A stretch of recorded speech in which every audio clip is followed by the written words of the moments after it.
Okay guys, good afternoon po sa inyong lahat at welcome po ulit sa panibago natin na video. At ngayon ay nandito na naman tayo sa farm para ngayon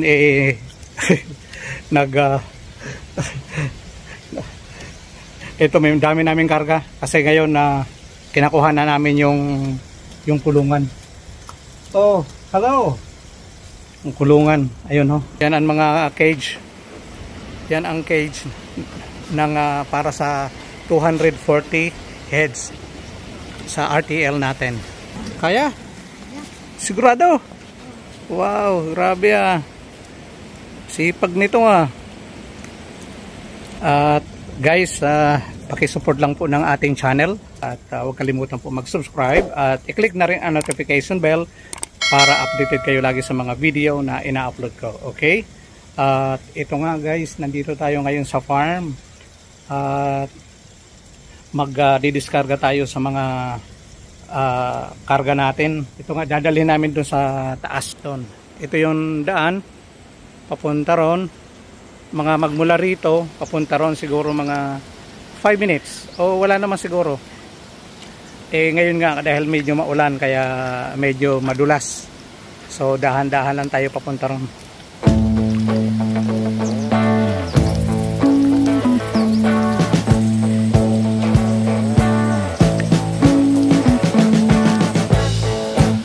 In sin so long, all the fields are gone. Fella stopped me on the street last night, said everything's alright.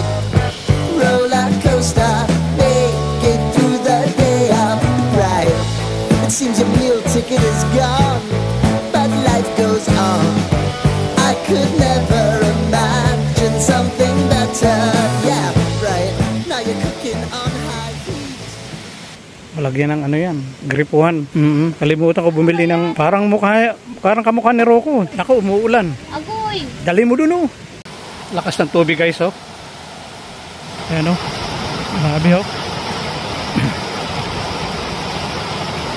Bababa pa tayo dahil marami pa tayong i-discarga doon sa baba. Putik lang talaga kaya nakapa ako mas safe pag nakapaa ka. Okay. Grabe Ang bilis ng batang ito. Minsan guys, may sasabihin ako sa inyo tungkol sa batang to. Susubukan ko nga rito, baka mayroon ditong ano yon, na ulang ba yun? Ulang? Yung parang hipon? Siguro mayroon dito guys, no? As in. Ang hirap. Saka matalim. Matalim yung mga mga bato. Ito papaluwagan ko to yung mga daan na to. Siguro pag araw-araw ka na dumadaan dito ay lilinis to. Grabe guys, yan ang dagat. Kita nyo naman yan ang dagat. Kita mo. Doon, kita na yung bahay Ayun ang bahay So gagawa tayo ng paraan na magmula rito, makita rito sa baba. Dito na si Dioscuro.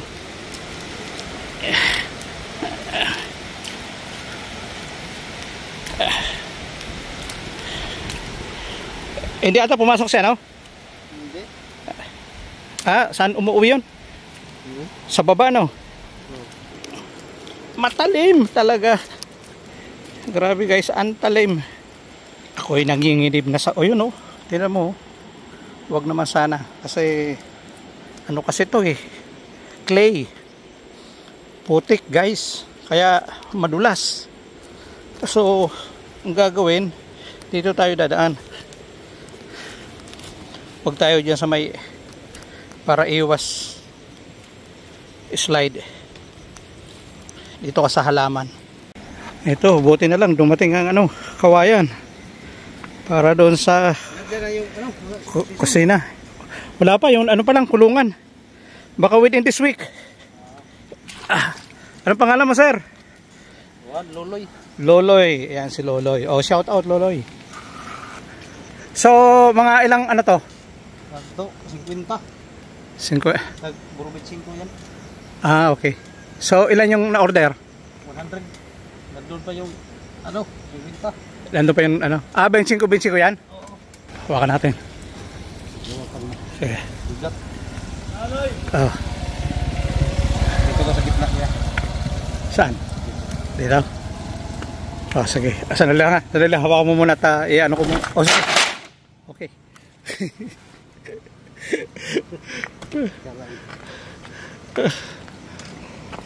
Okay.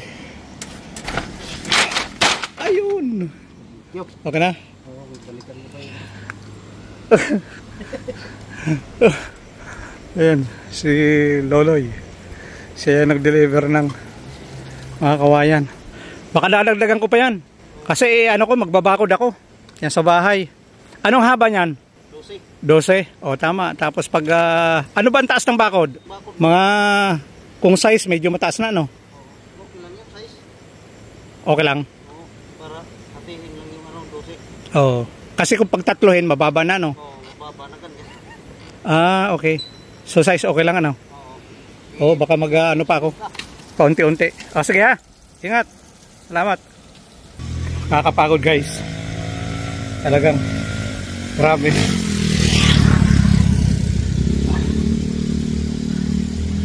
Ito. Ang hirap. Wala ka. Tawanan na lang. Talagang ganun. Grabe. Pero kaya to. Kailangan mag-enjoy lang para di mo maramdaman yung pagod. Enjoy mo lang dahil ito para naman to sa ika nga sa kabuhayan. So kailangan lang talaga magtiyaga. Kaya? Mabigat? Yan, arinin mo kasi yan. Ba. Sabi yun. Okay, doon ka. Oh, ready? 1, 2, 3. 1, 2. Oh, ito na guys, nandito na lahat yung mga cage. Pero hindi pa naman to kumpleto talaga. Meron pa mga naiwan doon. Kaya babalikan namin siguro mga after 3 days ay babalik na naman kami rito. So nandito yung mga tubo at meron pang konting ayusin dito sa sa kulungan dahil lalagyan pa namin ng mga screen, yung green screen. Ilalagay namin dyan sa gilid at itong mga pawid na to para rito sa extension para doon sa taas. Pero kailangan talaga linisan na natin to para pagdating ng ng magkakabit ni na NJ ay kailangan malinis na to. Wala nang kalat dito para mabilis yung pagkagawa nila. So dito naman sa side lalagyan natin ng trapal. Trapal lang ilalagay dyan. Tapos yung screen yung green screen na para sa manok. Maganda at meron pa tayong yun na lang siguro ang mga bibilhan pa natin.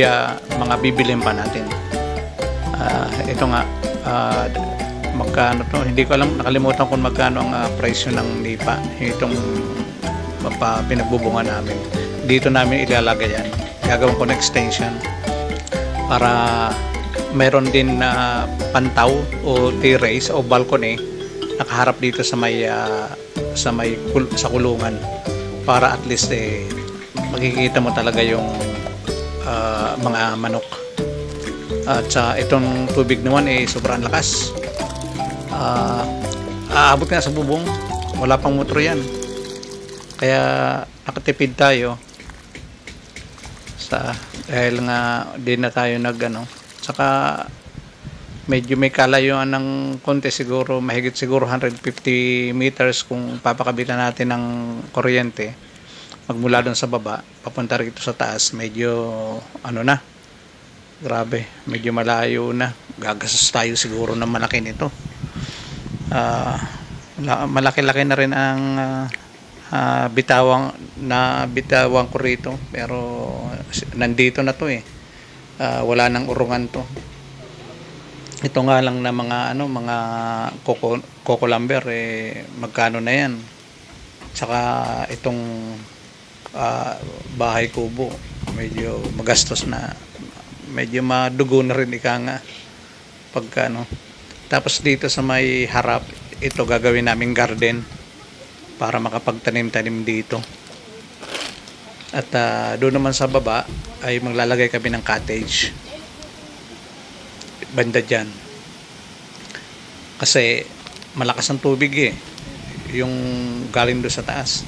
Kaya dito kami sa baba, dyan banda, dyan kami maglalagay ng cottage banda dyan. Okay dyan. Medyo na.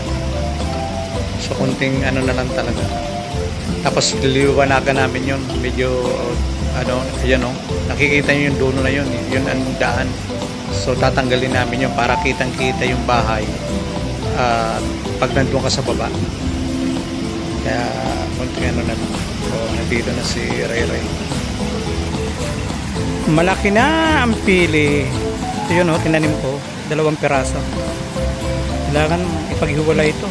At ito nga guys, itong mismong harap nito ay ito yung gagawin naming garden. Tapos lalagyan namin ng puwat. Tapos yung bato na yon pipinturahan namin ng puti.